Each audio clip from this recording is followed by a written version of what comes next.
Because of our time, to my dedication, never test when any person, any letter Apostle Toga, open down with me, I could break my case. Now, also, the case is broken. The case is broken. The case is broken. The case is broken. Sinota Piranas, Sangati Chihuahua, Sinota Shibereko. We are no more miscarriage. I will not miscarry a Mario. I will not miscarry education. I will not miscarry a ministry. I will not mean by a Kushumira. You Mukaya Kashota. Anonia Pasata. I will not mean by a Chikoro. You Mukaya Kashota. Inonia Pamachi. The case is broken. The case is broken. South Africa Terre. Namibia Terre. America Terre. Wherever you are. The case is broken.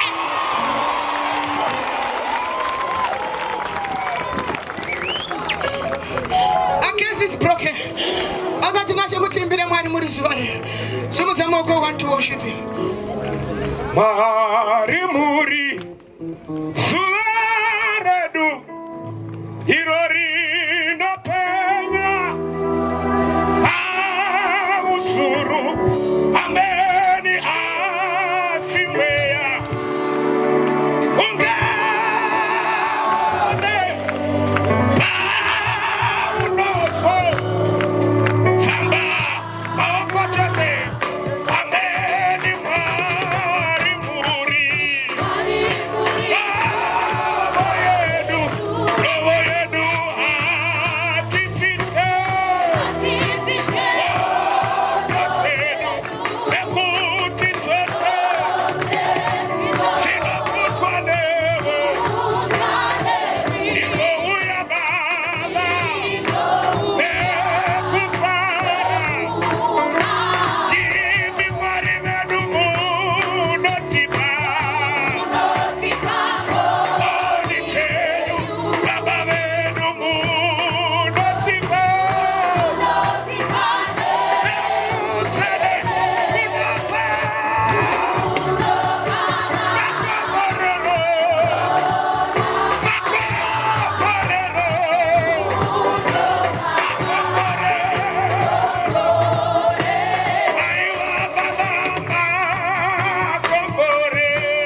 Worship him, worship him. Oh, to him. Hallelujah. Worship him, worship him. Amen. Hallelujah.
Some of the people can wonder, even those who are online, as you can see, today is a celebration day. Yema testimony, Anna, could you of it, not department, Renonzi Anna, Revari Kudavan. It's a ministry, Yatakatanga, close to 3 years ago, this was pastor in 2018. But about 2018, Papo, Tinema testimony, Kawanda, never Zukuru, I've told us 2000, this was pastor. Never Zukuru, I want to come to you. 2000. Trikutaura vanhu vanga vasina vana vamwe ma 10 years, vamwe ma 15 years, vamwe ma 8 years, vamwe ma 5 years. Akaita mwana wandoziya ngane makore anga akawanda anga ine 24 years. Ane 24 years asina mwana kwete kuti ane makore 24. 24 years asina mwana. But paakabata cheprayer achiuya kuDOV achiuya kugomo. After 24 years, Mwari vakavhura chibereko chake akaita mwana. Saka tiri kutaura Mwari vanogona kushanyira pari barren, pari kunzi hapasi kuita zvibereko, amimba dziri kushodza Mwari waita munana. Saka nhasi icelebration day yatiri kucelebrata vakarangarirwa naMwari muDOV vakaita vana vauya kuzotenda Mwari, then tobva tavadedicata. Tichipedza kuvadedicata, then topinda muhofi emvura dzinovava tiri kufanira kutapira. Adipaira ari kutenderana neni. Saka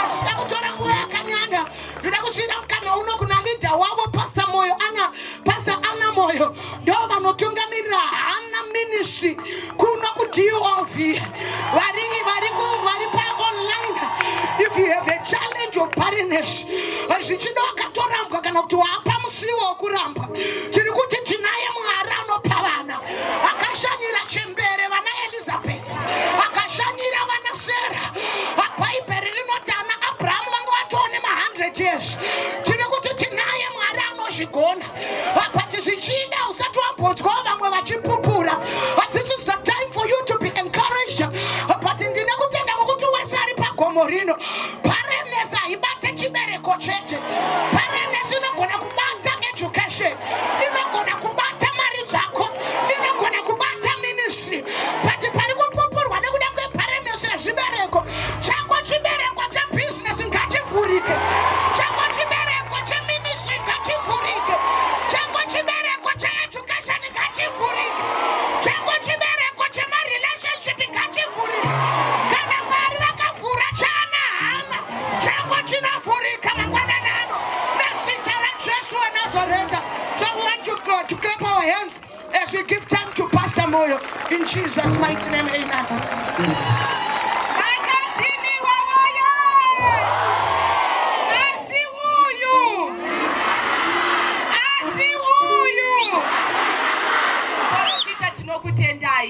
Tinokutendai sekuti gamuchira sevanhu vasina vana, taive tachema makore, taive tarwadziwa makore, asi Mwari wenyu akatirangarira. Tinoda kukutendai Baba madzokazve. Apa makauya kumabvuku hatina kusara takadaro.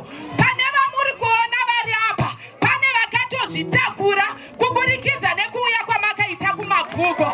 Tinokutendai vanhu vaMwari, tinokutendai Mwari wenyu ari kuita zvinoshamisa. Amen. Chandiri kufarira ndechekuti kunyange vari online tine international group rine vane matestimonies.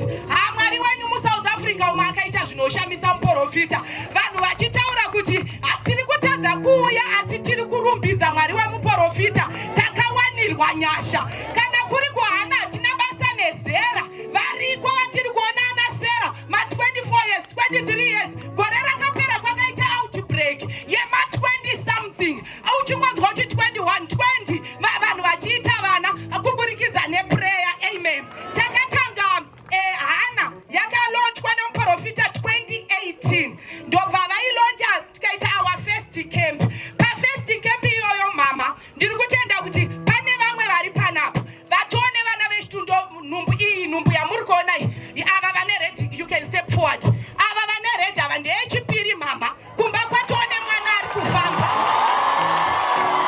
Pane mumwe muzukuru wangu wechitu wandaona, pane umwe akatozvara mwana wechitu. Uyo mwana wechitu hatiomberere Jesu maoko iyi ndewechipiri kubva pacamp yatakaita 2022. Tine 27 groups dziripo, uyezve tine group rana baba. Taveona ana baba kumishonga ndokunogona kunzi mai chete ndo vanonzi havazvari. Ku-DOV tine group rana baba vari kutsigira vana mai rinonzi rana baba sami richiri 1 haro, asi tinotenda Mwari kuti tinaro. Amen. Panapa highest wedu ane makore akawanda. Ndichazoshedza vamwe vekumabvuku vakaita nhumbu kumabvuku. Amen. Varipo avo. Amen. Highest wedu watinaye ane 15, angararama mungomwa for 15 years. Swederai padhuze mupupure mama, ngaomberereiwo maoko. 15 years, it's not a joke.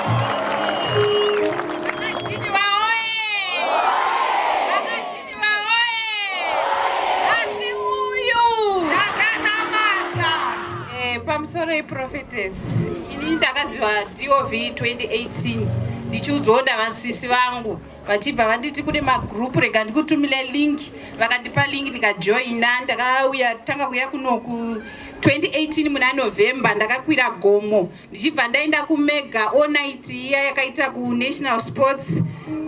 Ndakakwira ndakatsanya, ndina kumwa mvura, ndina kuita sei tirimo tichinamata. Ndakaenda futi kumabvuku kuhana camp kunonamata ya 2020. Ndakakonekta paFacebook, ndanga ndiri kuSouth Africa asi ndandiripo mumweya ndichingonamata, asi mubhadharo wegomo wekudhiniwa ndiwoyu mubayiro wandakapiwa naMwari uyu. Ndanga ndakarora 2005 yanga iri 17 December ndichichata ndanga ndine 23 years mwana ndikamupiwa ndava ne38 years 15 years dzakakwana ndisina mwana handina kuita miscarriage handina kuita sei ndakafamba ndikambotsvaka kumwe kokubatsirwa asi hazvina kubatsira asi pandakatanga kukwira gomo rino Mwari vakandirangarira vakanzwa kuchema kwangu ndinoda kungosimbisa vana hana vese musaneta asi panoda kukwinya haikona kunyozera musanyozera wotonyatsa kukwinya faith inodiwa woregerera ungonamata uchivenga vanhu uchiita zvakashata munamata haisviki unofanira kunge wakachena pamberi paMwari makaita enyu prophetess handizi kuti maivepiko ndichinzi ngomwa 15 years ini maivepi ndinonzwa kuremerwa ndinonzwa kusimudzirwa makaita enyu tivaomberere maoko tichitenda Mwari tivaomberere maoko tichitenda Mwari Mwari vanoita zvinoshamisa 15 years pane mumwe ane 3 years auda kutoneta usanete amen vakaita makore mangani 13 ava vakaita 13 years vakadhiniwa woye asi uyu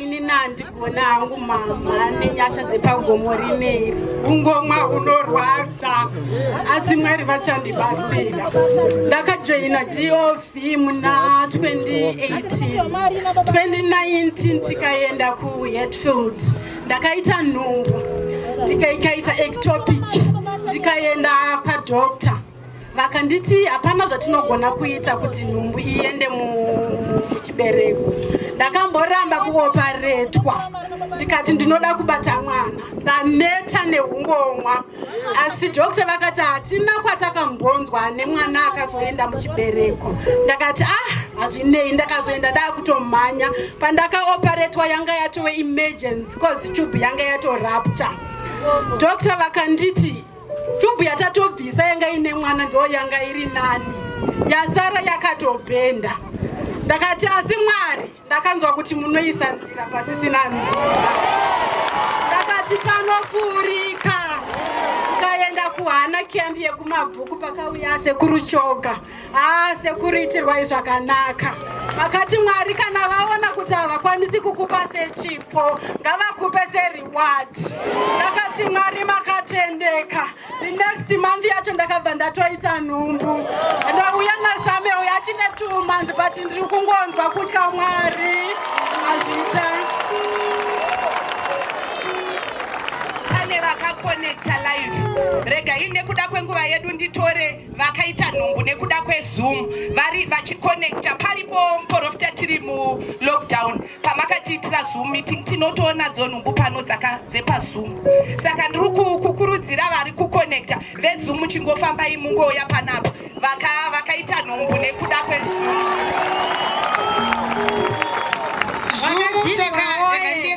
Zoom aiva mazuva eCovid but takati isusu hatimiswe kuti tiri palockdown tinoramba chingoparidza vhangeri tichinamata tiri online saka Zoom meeting taifanira kunge tichisangana sehana but nekuda kwelockdown hatina kusangana saka ndakaita musangano weonline nevaida vana ndo maresults ari kuda kupupurwa vakadhiniwa woye vakadhiniwa woye ndinoda kutenda kuna prophetess ndinoda kutenda kuna Mwari ndakapinda ndakakonekta paZoom iri first time yangu ndisingatozvi kuti Zoom ina zvinofambiswa sei ndakachema kuna Habhi ndikati ndidzidzise kuti zvinoitwa sei vari kubasa zvikanzi ndichaenda kudzidzisa ndobva ndakonekta paZoom paya ndichibva ndapinda kudaro ndakanamata ndakabata dumbu kusvika Zoom yapera kudaro ndikati ndokupedzisira kwangu kutevera ikoko zvinozvi ndakada kubata mwana wangu anonzi Theophilus nekutenda zveshuwa mwedziwa ndakabva ndajamba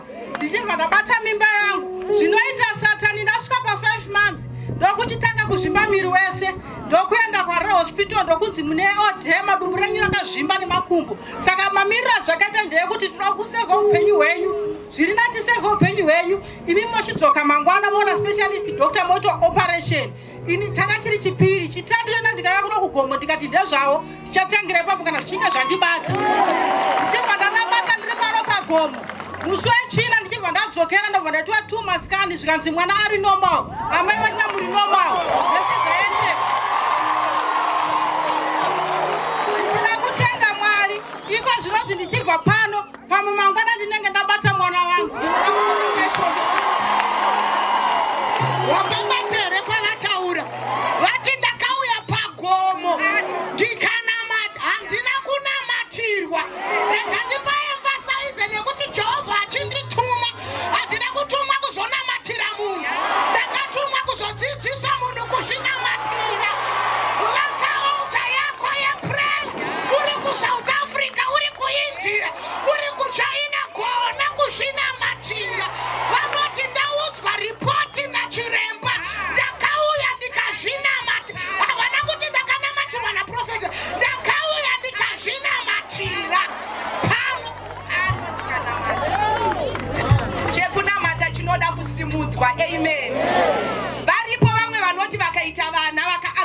zvakaitika muna 2018 ndakaita stillbirth nyanga ine 7 months asi ndanga ne 6 years ndichitsvaga mwana saka ndaita stillbirth ine 7 months doctor akati zvaitika apa hatizvizive nokuti kodi yangodecida kunyima mwana oxygen. Ndakarwadziwa ndikachema ndikati Mwari kana muchindidayira ndidzorerei vana vari 2 mukomana nemusikana ndoziva kuti mandipindure.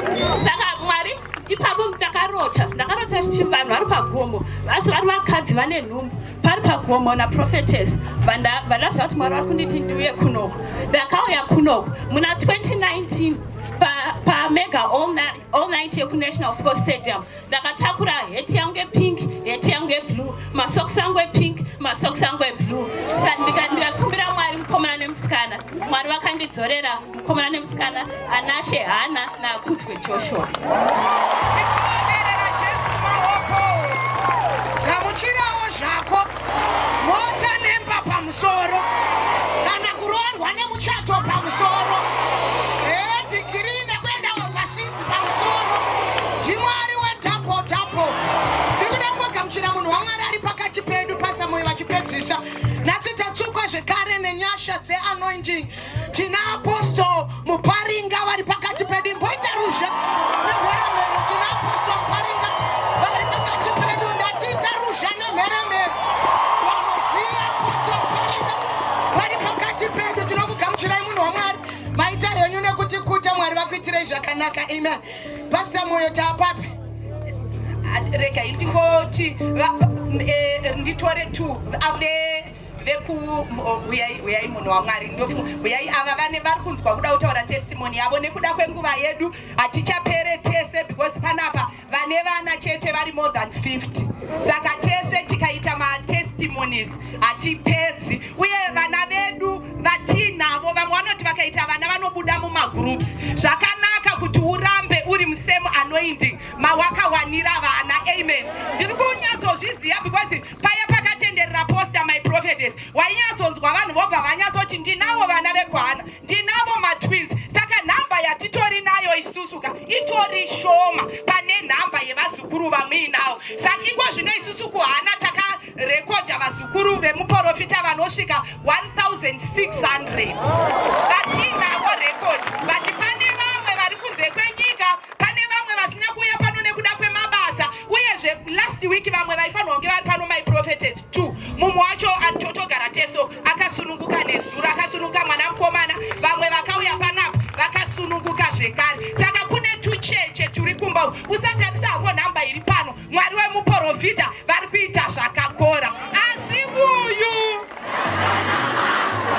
vakadhiniwa oye vakadhiniwa oye asi uyu mama I love you so much.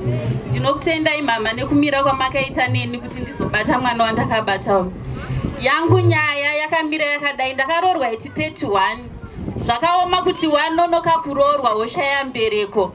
Ndakagara for 4 years ndisina mwana. Ndakatanga kuenda kumadokta. Ndakaenda kwadokta ndikatorwa scan. Zvakanga zvakangofanana nemunhu asina chibereko. Ndakaudzwa ndikanzi mafibroids macyst ndikanzi amuovulate zvichireva kuti hamuna mazai anogona kugadzira mwana. Tabva ipapo ndakatorwa zvekare skani ndikanzi machubhu enyu haagone kuti mutakure mwana. Chibereko ndikanzi chibereko chako chidiki chakafanana nechemunhu ane grade 3 mwana musikana ari grade 3 kureva kuti hachigone kutakura mwana chibereko chako. Zvakadaro muromo wechibereko chako futi mudiki kureva kuti chibereko chako chakangofanana nechemwana musikana ari mwana mudiki. Zvakadaro dokta vakabva vati tinogona kutoya kukuita opu. Ndakaitwa operation nekuti ndakanga ndiri desperate. Zvadaro ndakazoitawo shamwari yangu yandinoshanda nayo yakanga ari musituation achiuya kunoku kuzonamata. Ndakamuperekedza but kumuperekedza kwandakaita inyaya yekuti munhu akanga achidonha. Saka ndakangomuperekedza zvekuti in case. Ndakasvika panapa ndikasvika pachinamatwa. Ndakati asi ini ndangouya asi ndine dambudziko. Ndakachema ndiri kumashuroko ndakazongoona ndadonha. Pakapera service I think next week yacho ndo pakapedzerwa kuitwa all night. Mwari kana muchigona kuitira vanhu vandaona pagomo minana ko inini yangu Mwari. Ndikati Mwari kana makandipa chibereko kana ndichigona kutera sezvinoita mumwe mukadzi nyangwe chibereko chacho chiri chidiki asi Mwari ndichinamata. Ndobva ndauya pakaitwa all night yakapedzisirwa pano. Ndakachallenge Mwari ndikatora pedi ndikauya naro ku all night prayer. Ndikati Mwari yangu nyaya muri kufanirwa kuigadzirisa nhasi. Kana ndichiteera ndichipfeka chinhu ichi Mwari ndiri kutigadzirisai zviri pandiri. Ndakachema usiku hwese ndakanga ndakamira ndichinamata. Ndikati Mwari mwana ndinomubata. Whatever the medical condition yandakataurwa zvese Mwari. The fact that ndinofamba ndine muromo wekunamata chibereko chacho ndinacho nyangwe chiri chidiki. Mwari mwana ndinomuita. Ndakabva panapa ndikanoita 2 weeks. Hakuna munhu anoziva mazuva ake ekuteera semunhu asina mwana. Ndaita 2 weeks ndakatanga kunzwa meno zvandakatanga kunzwa. Ndikabva ndanotenga pregnant test ndikaona ndine nhumbu. Ndakadzokera kwadhokta wangu haana kuzvinzwisisa, akatanga kundiudza zvehistory yemedical report yangu. Ndakataura ndikati hazvina basa izvozvo as long Mwari vagona kundipa. Akatanga kunditenda notorwa skani tione nekuti mwana wacho anogona kunge asina kugara muchibereko. Ndakaenda ndichiridza maaudio angu panopurika ndikatorwa skani zvikanzi mwana akagara. Dhokta wangu akati unofanira kuramba uchiya nekuti takati chibereko chako chidiki hachitakure mwana. Ndikati izvozvo hazvisisina basa as long ndane mwana. Ndakatakura mwana wangu 9 months akaita 4 kg muchibereko chakanga chakagara.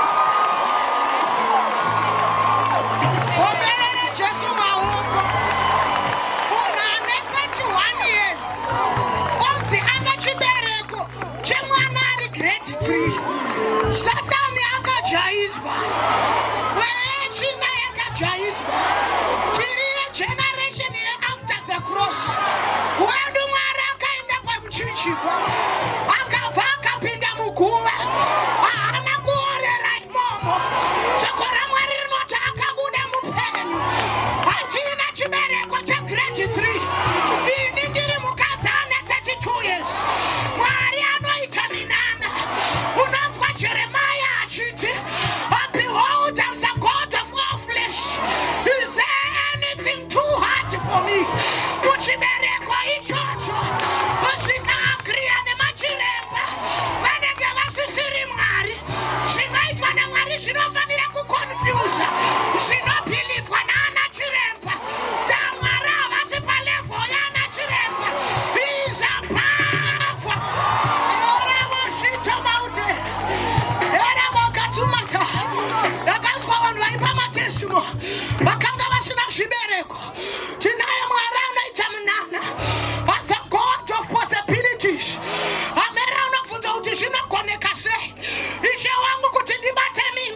wauya kuzotiti batsira baby dedication. Tine vana vari kusvika kuma-60 vari kuda kudediketwa, uye nevane mimba vari kuda kuzonamatira. Saka Apostle Toga naBishop Mparinga vachitibatsira. Apostle Toga will be leading us vachitibatsira kuita baby dedication. Hana anodzokera kuna Eli unoti ishe wangu ndini uya ndini uya mukadzi uya akambouya pano mukafunga kuti akadhakwa. Ndini uya ndadzoka. Tina Mwari vanochinja condition yako. Tina Mwari vanochinja situation yekuti ukasatozondiudza kuti ndini uya prophetess aiuya nemapatapata kugomo ndinogona kutozokushaya. Mwari vakubeautify, Mwari vakuchinja. Tinotaura Mwari anochinja kunamato panapa pavana vese vari pana.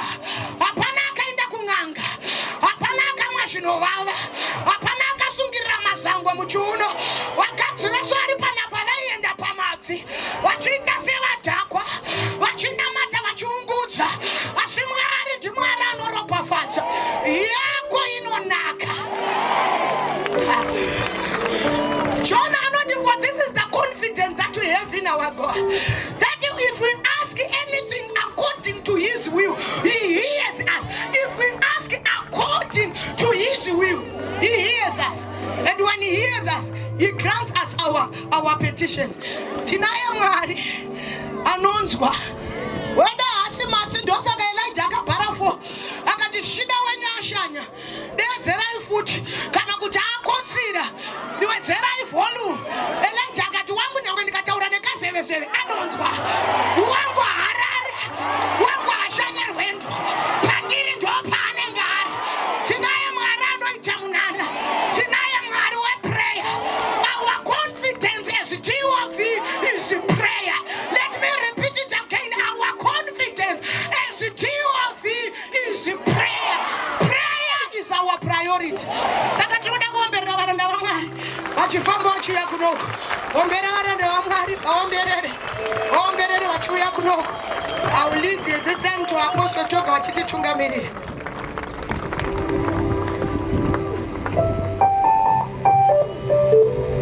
Tinotenda Mwari. Tinotenda Mwari zvikuru mukanaunda kuwana prophetess.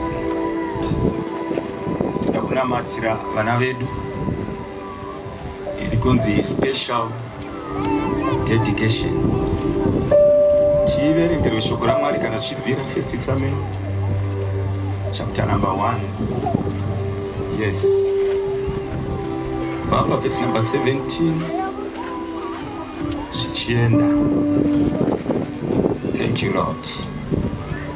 Mande vasete marokota tsandeka tetea masotomora riapato mondakati tsandekato ritende avase moraka tandeka epapati avasondo moraka tete riande avase moraka. We lift up your name. We thank you, Lord. Thank you, Jesus. Tapawana. 1 Samuel chapter number 1 verse 17. Then Eli answered, "Go in peace, and the God of Israel grant your petition that you have made to him." Yes.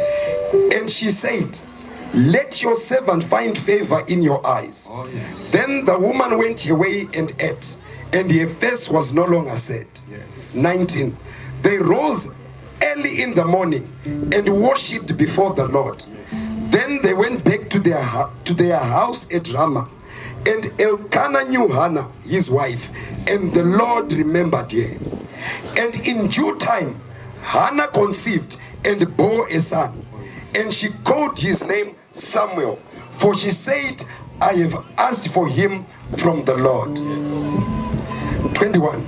The man Elkanah and all his house went up to offer to the Lord the yearly sacrifice and to pay his vow. Yes. But Hannah did not go up, for she said to her husband, "As soon as the child is weaned, I will bring him, so that he may appear in the presence of the Lord and dwell there forever."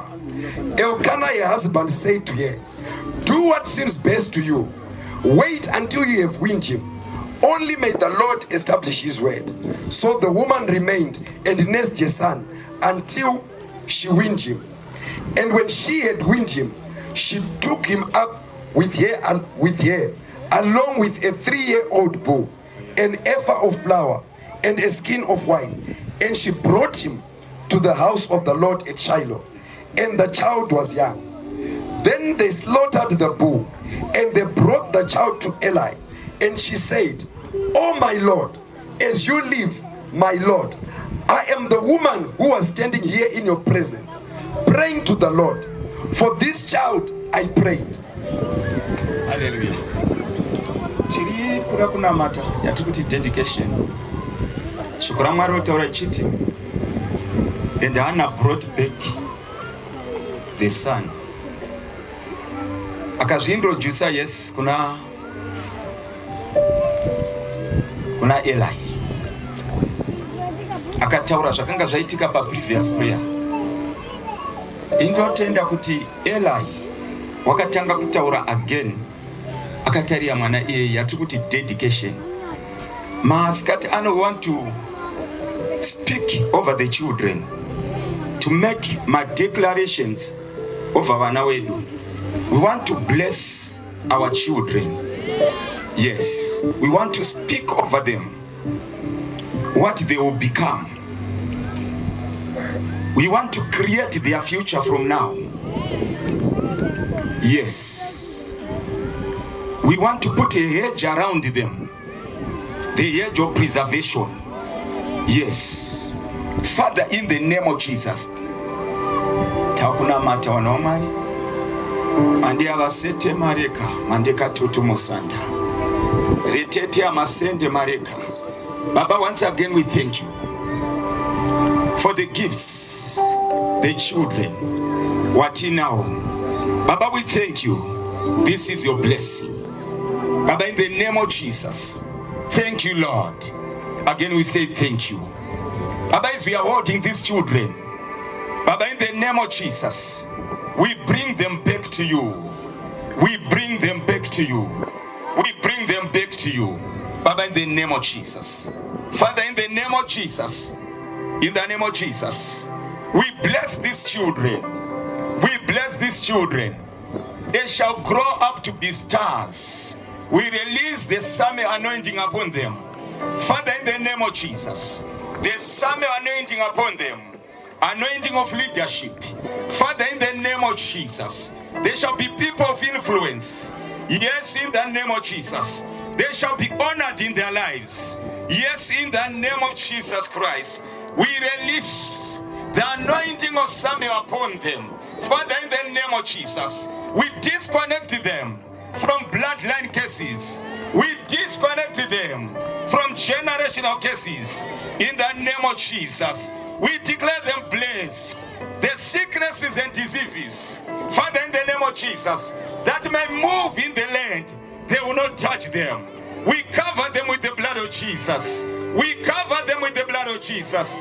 We cover them with the blood of Jesus. We bless these children. We bless these children. They will grow up to be a blessing of their generation. Father, in the name of Jesus, they will be a model of their generation. Father, in the name of Jesus, Father, we thank you, Lord. They will grow their mission. Father, in the name of Jesus, we pray for these children. Preserve them. Protect them. We declare good health. Good health. Good health. Good health. In the name of Jesus Christ. In the name of Jesus. No premature death. We declare them protected by the blood of Jesus. By the blood of Jesus. No satanic spell, no witchcraft spell, covered by the blood of Jesus. Covered by the blood of Jesus. Covered by the blood of Jesus. We pray for their parents. We bless them. Bless them to be a blessing to these children. To provide to these children. Father, in the name of Jesus, we bless the parents. We bless the parents. We bless the parents in the name of Jesus. May these children grow. Even as they go to school, may they be sharp and intelligent. Baba, in the name of Jesus, may they be leaders, influential people, honorable people. In the name of Jesus, we bless them with the blessing of heaven. Thank you, Lord. In Jesus' name. Amen. Tinotenda Mwari zvikuru nokuda kweupenyu nenyasha nezodzo ipamusoro paprofetesi wedu, kushandiswa naMwari kuti zvinhu zviitike mukati muupenyu hwedu. Tinoisa maoko edu pamwe chete muzita raJesu.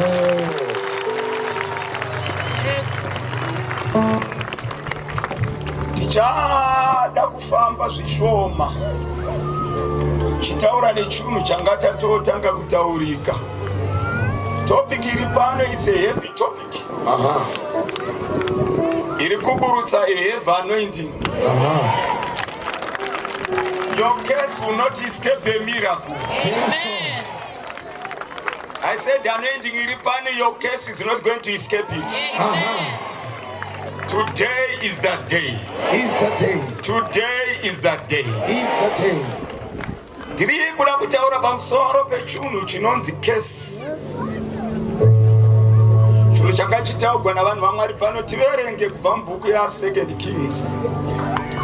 Yaverengwa navanhu vaMwari, ndichaita sokumhanya.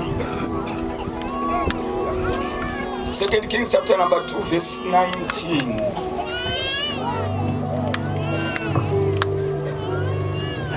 Tiverengere kubva pavhesi ya 19. 2 Kings chapter number 2 from 19. Now the men of the city said to Elisha, behold, the situation of this city is pleasant, as my Lord sees, but the water is bad, and the land is unfruitful. He said, bring me a new bowl, and put salt in it. So they brought it to him. Then he went to the spring of water and threw salt in it and said, thus says the Lord, I have healed this water. From now on, neither death nor miscarriage shall come from it. So the water has been healed to this day, according to the word that Elisha spoke. He went up from there to Bethel. Tirikuda kutaura pamusoro pechinhu chinonzi case. Case inorwadza kudarika chigwere. Chinhu chinonzi case, chinhu chinoshandiswa navaroyi voupenyu. Kana vakatadza kukubata pacompetition, karatidza kuti une potential, vanoti case imobva vakupinga. Wova munhu ane potential but not producing. Wova munhu ari talented but ari stranded. Yes.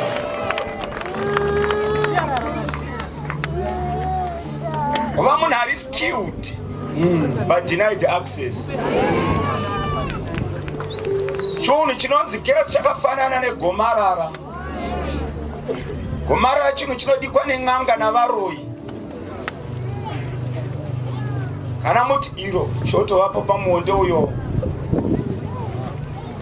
chimuti chisiri muonde chamera pamuti uyo, icho chinonzi gomarara. Davi raita gomarara, chinotanga kuitika kwariri harichabereki. Chinhu chinonzi chituko kana kuti case, chinhu chinotumwa navaroyi veupenyu, chinonzi mutambudzei chete asi musamuurayi.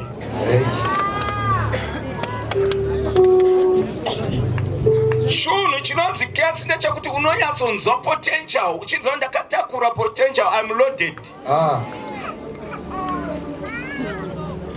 But potential yako ichisodza. Jesu. Ndataura ndikati chinhu chinonzi kutukwa. Panapa ndikatauri kuti pane vanhu vasingachizivi. Chinhu chinonzi kutukwa, unonyatsonzwa kuti I am loaded. But handisi kuproducer.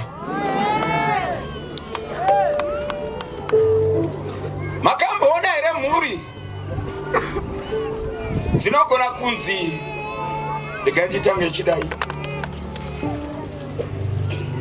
You toil and you work so hard. But the harvest yacho aienzani namashandiro aunoita. Zvinoreva kuti pakatukika. Makamboona here mhuri dzokuti kubva kuna wokutanga kusvika kupedzisira chinhu chinonzi orphans chinhu chinodanika nokukurumidza. Kunzi akazoita maorphans.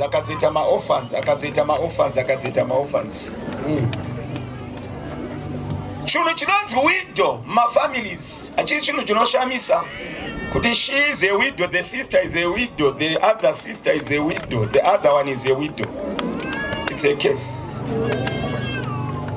Ekasi inogona kuburukira utano hwomunhu. Kurwara zviri mysterious. Kuti une mota mubrain, une cancer muropa.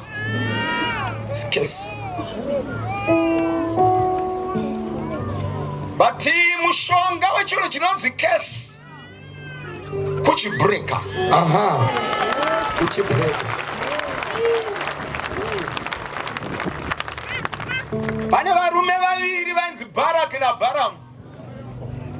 Vaona kuti Israel iri kuuya nesimba. Vakati mushonga 1 wokumisa Israel kuvaroya, kuvatuka. Zvikanditukirawo vanhu avo kuti vasabudirire kunyange vane potential, asi vasabudirira. Yes. But maskati and every case is going to break in the name of Jesus. In the name of Jesus. Mushonga wechinhu chinonzi case kuchibreaker. Takamboenda kwaHonde. Ndikasvika kune munhu akanga achinzi arohwa nemvura. Svika munoona muti wakarohwa nemvura uyu? Ndikati hongu. Svika munoona musha wacho uri pazasi wakarohwa nemvura? Svika hongu. Svika pane mukomana akafa ipapo mari mwezuva. Svika mukomana yanga ari mushandi wakantorwa kwamutare, havazivi kumusha kwake.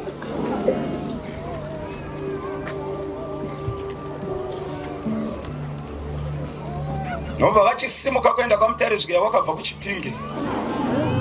Vachisvika kuchipinge svika tine mwana wenyu watine kwaHonde asi akafa, svika wedu mupenyu.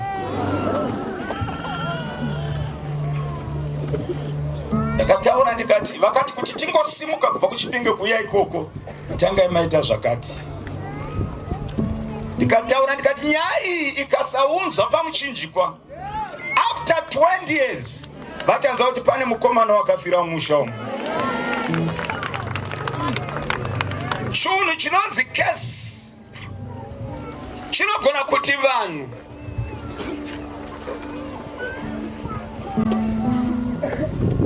chinogona kuopareta nomweya unonzi mweya wedelay. Unoziva chinhu chonzi delay, chinhu chinorwadza usingaiti. Zvokurarama zvinhu zvese muupenyu hwako zviri overdue. Zvokuti zvese zvauri kuita you are behind your time. Pauri iwewe vezera rako vakapfuura kare kare. Vawakaenda navo kuchikoro vakapfuura. But maskati ano that case is going to break in the name of Jesus.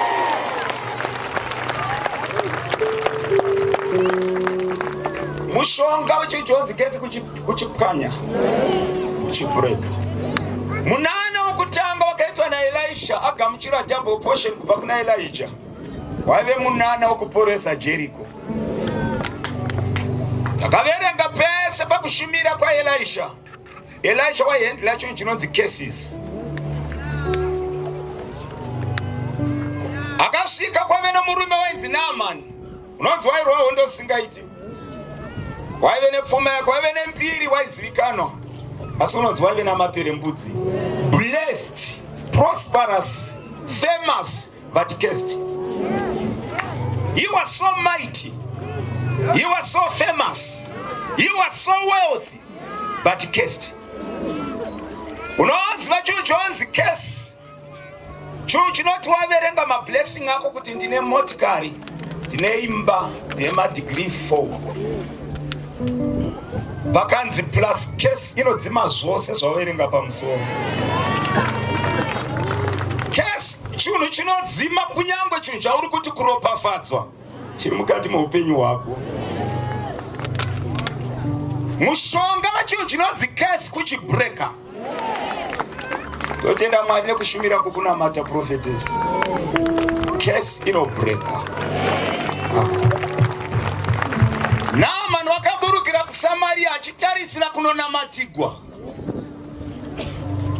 Zvikamuchinda tinokuendesa kunobrekwa makesi. Hanzi akamboda kuenda kune dzimwe nzvimbo dzose. Ndiverengerewo Matthew chapter 27 verse 29. Akati kwaendi kuna madziva ari nani kudarika iJordan. Varanda vake vakati madii kungoteerera zvataugwa nomunhu waMwari. Akanozvinyudza kanomwe chakanga chatadzwa nemari yake nembiri yake chikabreka. Today your curse is not going to escape in the name of Jesus. Verengai munhu waMwari. Matthew 27 verse 29. Verse 29. And twisting together a crown of thorns. And they twisted together a crown of thorns. A crown of thorns. They put it on his head. And they placed it upon his head. And put a reed in his right hand. Vanonzi vakapeta minzwa. Vakaisa vanakugadzika for many people. Mambo Jesa vanakugadzwa a crown of thorns, but yakaita kunyudzwa neminzwa yayo into the head of Jesus. Yakanga isiri decoration, but prophetically vaizadzikisa zvaifira Jesu pamuchinjikwa. Munzwa akaenda pamusoro paJesu Kristo. Munzwa unomiririra chituko.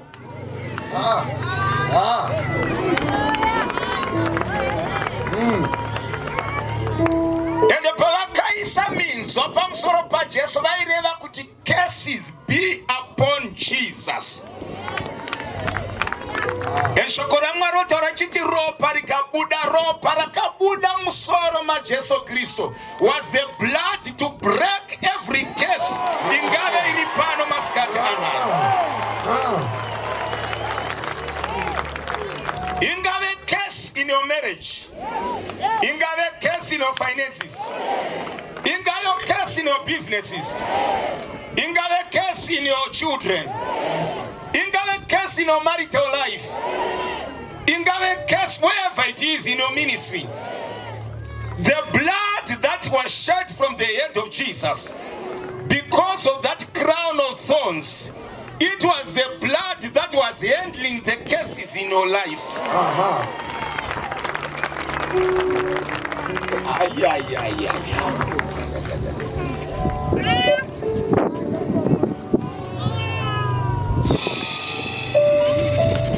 Cases are broken.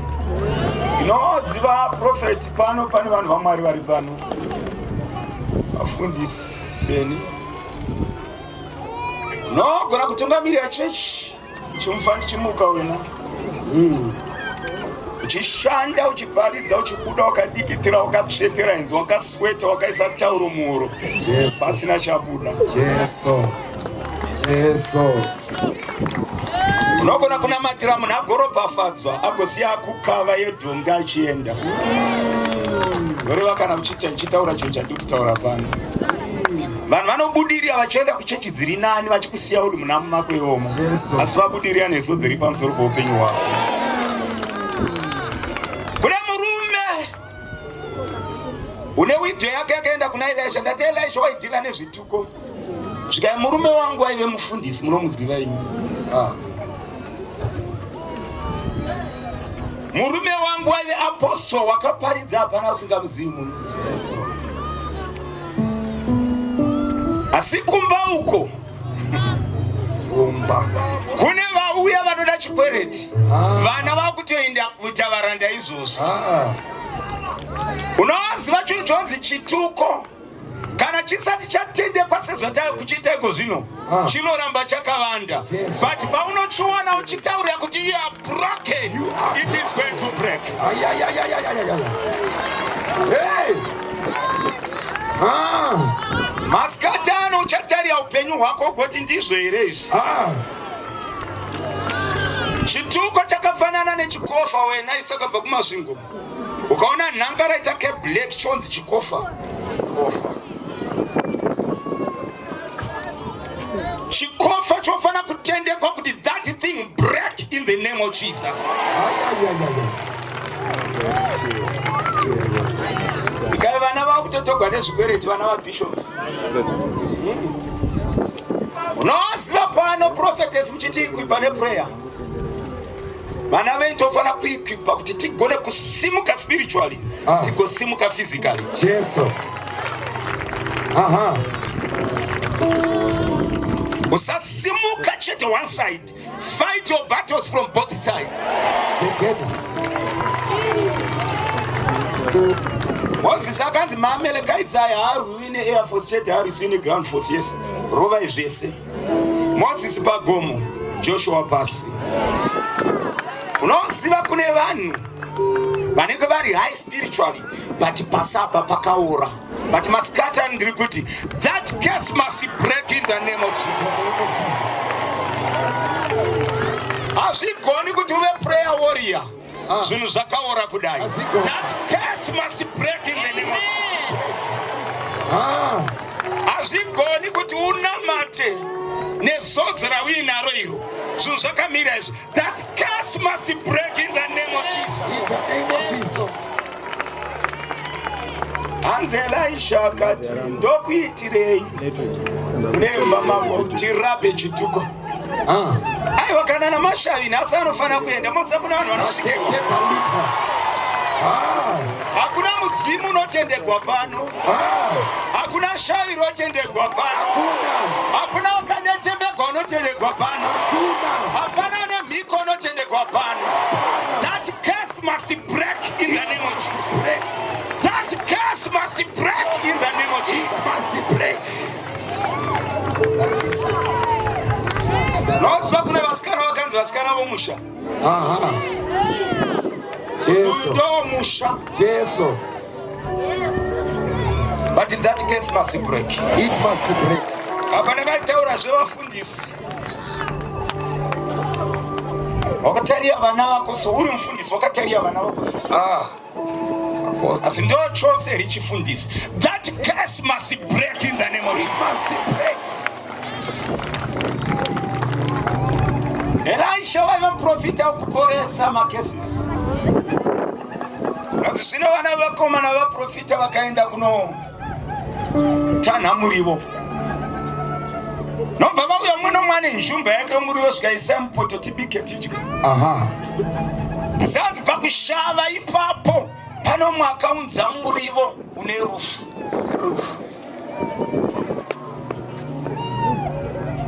Zvikangati chidla iva chinokambura zvikaimune rufu mupoto. Rufu. Vazhinji vakasungwa nezvituko. Zvakaitika vana baba vasingazivi vaenda kunoshava. Vachitsvagira vana vakauya nerufu rwavempoto izvozvi. But that curse must break. It must break.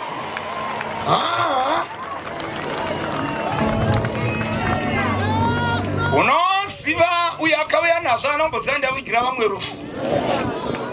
Asi Elisha unoti ndipei hupfu. Masikati anotiri kukanda upfu mupoto.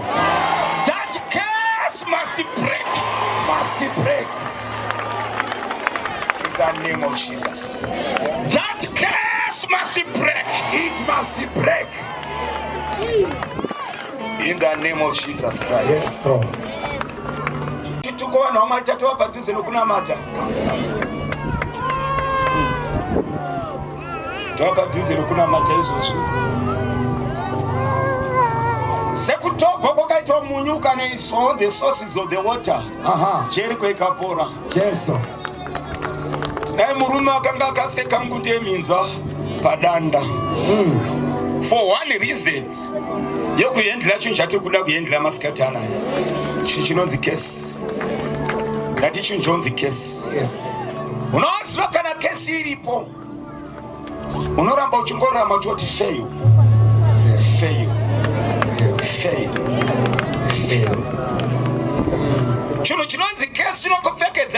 kind of disfavor. Hey! Chekuti vanhu vakakutarisa vanoona munhu asiri iwewe. But that curse must break in the name of Jesus. It must break.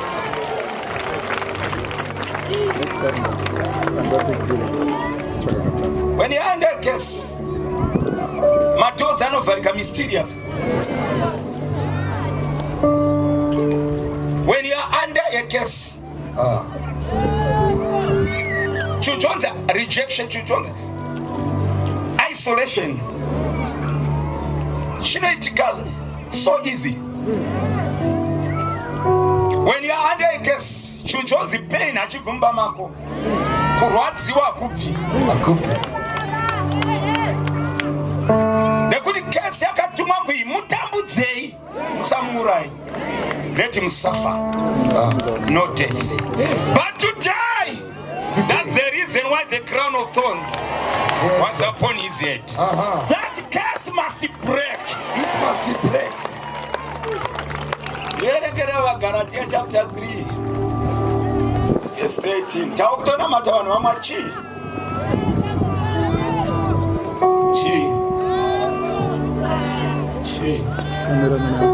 Chituko chinofana kubreka. Ndaitaura neumwe prophetess vakaroorana 4 years ago. 4 years ago. Nomba vabva kunoroora kwanatezvara. Ndokutisana naro. Mukomana achiti ini ndoda kuti chatire muno. Musikana ndoda kuti chatire muno ndokundomune hama dzangu. Mukomana achi ndoda kumusha. Ndokundoya hama dzangu. 4 years. Vakangosiya pavakasiya ipapo. Vakangosiya ipapo. Panhare idzodzo 4 years ago. Navino marriage haisati yaitika. But that case must break. It must in the name of Jesus. If a case is in your life, unemvunzo yakawanda isina mhinduro.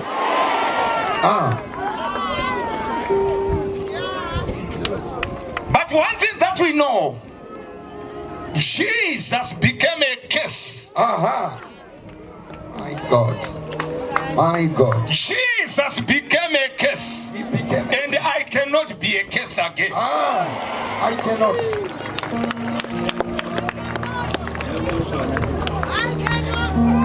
I cannot. I cannot. Moto.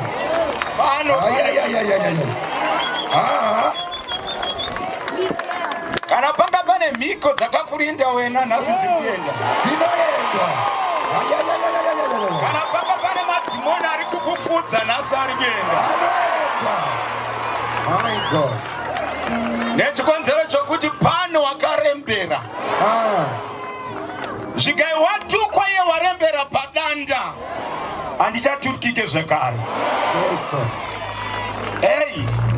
Erengai munhu waMwari Galatians chapter 3:13. Galatians chapter number 3, verse 13. Yes. Christ redeemed us from the curse of the law. Aye.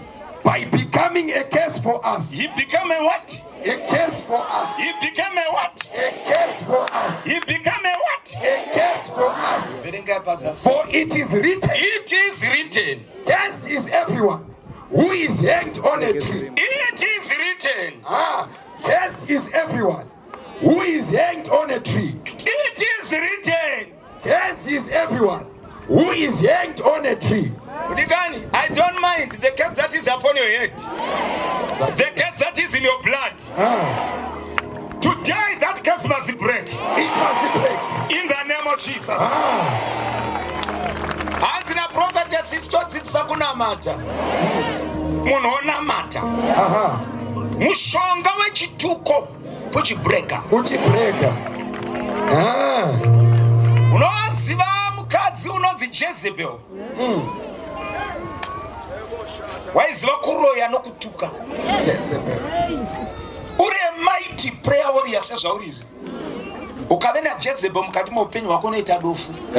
Kana usingagoni kubreka makesi. Elijah wakanga anamata mvura ikavharika. Akanamata naye futi. Akaunganidza maprofita aBhaari ose akanamata moto ukaburuka kubva kudenga. Akavabata vose akavauraya. A mighty man of God. A mighty man. Akanyorerwa tsamba na Jezebel. Auraya 450 men. Akanyorerwa tsamba.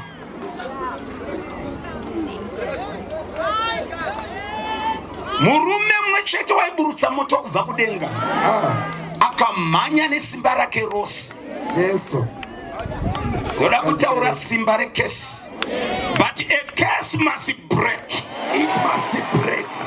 Jezebel waigona kuroya namanzwi. Hey. Vazhinji vari pano. Hey. Pane manzwi akatuka upenyu hwedu.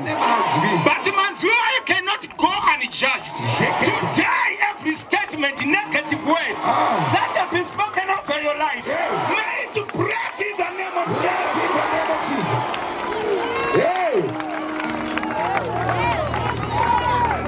Hey. Curse must break. It must break. Kune vanhu vanogona kuroya namanzwi asingabati mushonga. Hey. Upenyu hwako ukatenderera kudaiwo. But today your life is going to be straight. Jesus. Because of what happened at Calvary. Jesus. Something happened there. There's a man on the cross with a crown of thorns on his head. His name is Jesus Christ. Jesus. Hey. Ukatari hapana wavini nethoni in the head. Kwavene roba ive uku. Kwavene roba ive uku. Hapana wavini crown ive. Only Jesus. Only Jesus. Only Jesus. Only Jesus. Only Jesus. Only Jesus. Only Jesus. Only Jesus. Only Jesus. Only Jesus. Only Jesus. Only Jesus. Yes. Magore ndakamboenda kuIndia. Nevanhu vasingabvi chirungu. Kana Mwari ndoda kuti uparidze pamusoro peropa raJesu chete. Tikati ingavanzi chirungu kavana. Zvikandisi kuda kuti uparidzire nzeve dzavo. Ndoda kuti uparidzire zvakavatapa. Yesu. Yena mananga. Maskatano, you might not understand with your ears. But a curse is upon your life. Today cannot escape a miracle. In the name of Jesus. Jesus. A curse in at work in your life. That a curse is broken. In the name of Jesus. In the name of Jesus. I'm welcome to keep go tangwe. Kungova dangwe koko ndo kwaita kuti uve mutukwa. Kungova gote ndo kwaita kuti uve mutukwa. Kungotakura zita rawina iroro ndo zvaita kuti uve mutukwa.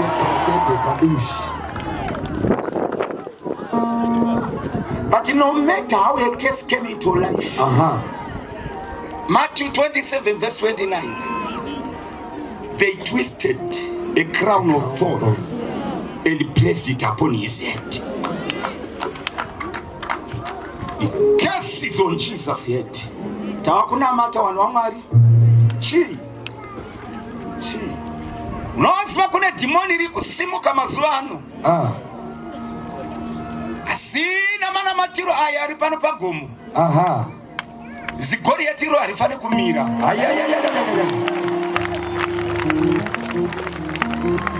Zigori yatironzi mweya we cancer. Yes. Maitwa kuti cancer iri kuda kunyuka everywhere. Kuti wakaita cancer. Wakaita cancer. Wakaita cancer. Wakaita cancer. That is a cursed disease. That disease must break in the name of Jesus. In the name of Jesus. In the name of Jesus. Must break. Unoziva kana chituko chikavapo mudikani. Kune chinhu chonzi urombo. Urombo. Unoita urombo hune namu. Hey. Amira. Yes. Urombo hunohlisa, uri contagious. Hey. Contagious. Urombo. Ndochimwe chakafira Jesu unonzi wakatofa akashama. Jesus. To deliver us from poverty. Aye. Poverty is a curse. That curse must break in the name of Jesus. Urombo mnikani. Urombo. Unaita Monday to Sunday usina kuona message pa phone yako. Uko kwa phone yako afa. Yesu. Hakuna network. Yesu.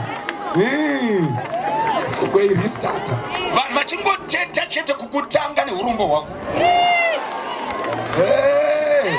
But the curse of poverty must break. It must break. It must break.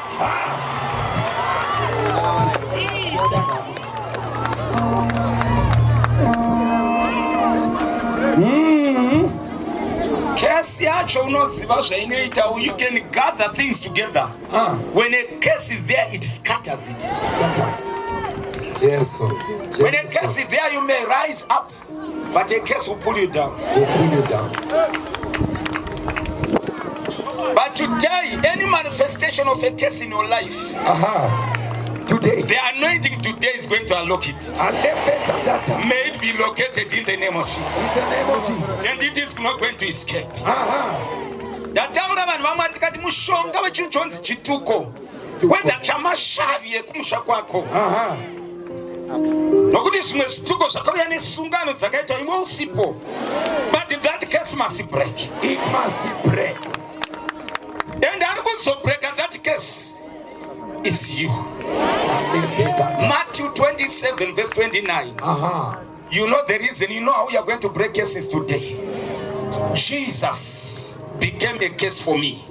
Any case in my finance, any case in my marriage, any case in my children, any case in my business, any case in my finances, any case in my career, any case in my finances, in my health, any case operating my husband, any case operating, fighting my life, break in the name of Jesus. Let's break cases in the name of Jesus. Manifestation of cases in the name of Jesus. In the name of Jesus. In the name of Jesus. In the name of Jesus. In the name of Jesus. Break. Break. Break the cancer. Break my life. Every family. Every career. Every cancer. Break now. Break now. Break it now. Break it now. Every cancer. Break life. Break now. Break now. Break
from my workplace, from my business, from my finances, from my marriage.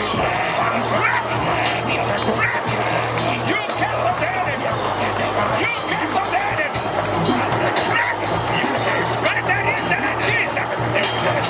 Anyone that close. By the reason of Jesus. Put you on a cloud of thorns. Curse in my life. Curse in my marriage. Curse in my children.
Randekete abasotomora Lidende abasotokota Randerebosaya mandekate Rapapati abasotomora Rapapati abasende Gaziende Rapatekete abasende Sharetekete abasende ma Randende mamarekato Randerebosaya ngaziende Ratetekate abaso Sharetekate masende Ratete mamadeka Ratekate amasondo Gazisie upenyu wenu Gazisie dzimba zenu Gazisie vana venu Gazisie utano wenu Gazisie mari dzenu Gazisie dzimba dzenu Gazisie mabasa enu Gazisie ngazi yenu Masikatana resara Jesu Nokuda kwae wakarembera padanda Nokuda kwae wakatakura crown ya umungu Gaziende